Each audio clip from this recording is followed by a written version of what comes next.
Hello, my name is Sewon.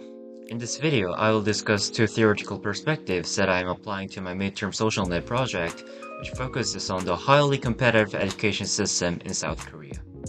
The purpose of this presentation is to demonstrate how Pierre Bournier's cultural capital and Randall Collins' credentialism provide a critical framework for understanding the structural inequalities and intense competition within this system.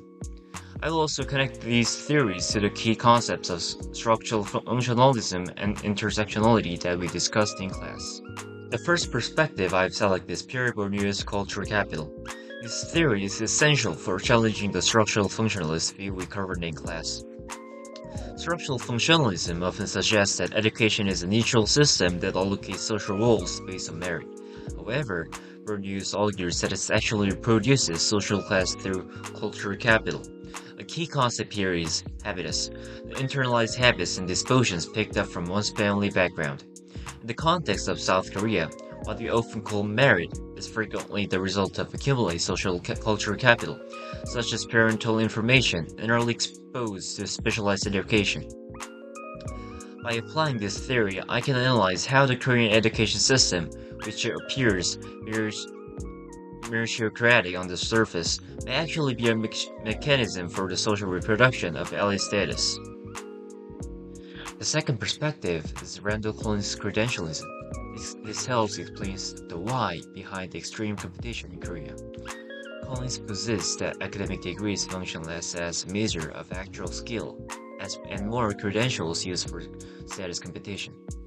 This leads to education inflation, where the value of degree decreases as more people obtain it, forcing students to chase even more prestigious titles. To deepen this analysis, I am integrating the concept of intersectionality from our class.